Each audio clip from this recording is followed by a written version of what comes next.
Magic in the sky. Lucille finished feeding the goats. She looked at Paris in the distance. The sun shone brightly on the roofs of the city. Lucille's family had come to stay on her uncle's farm. Tomorrow, they planned to go to Paris to sell their vegetables at a large market. It would be Lucille's first time in the city. She tried to imagine what she might see. Mama said that the women there wore beautiful, fancy dresses. Papa said that it was easy to get lost in Paris's winding streets.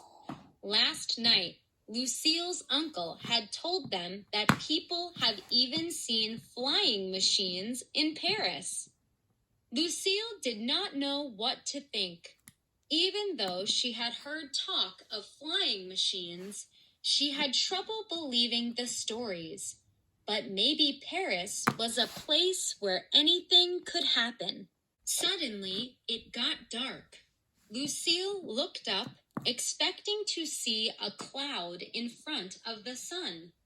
Instead, something strange hung in the sky, blocking the light.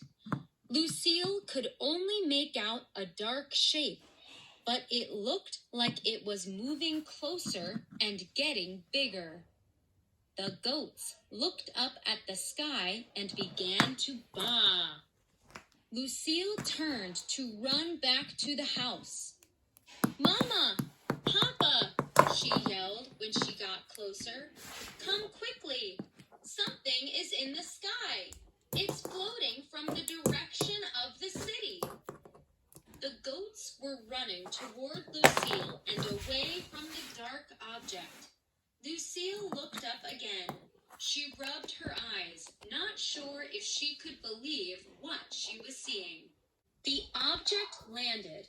Lucille, Mama, and Papa rushed into the field. By the time they reached the strange thing, it was lying flat on the ground next to the basket. The two men stepped out. They shouted, laughed, and hugged each other. Lucille had never seen two grown-ups so gleeful. "We did it!" yelled one of the men. "Are you magicians?" asked Lucille. The men laughed.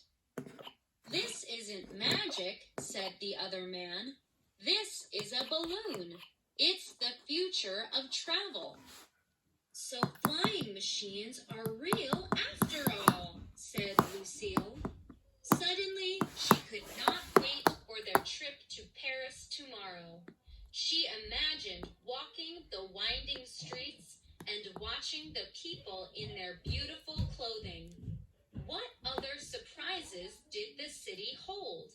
Lucille wanted to see them with her very own eyes.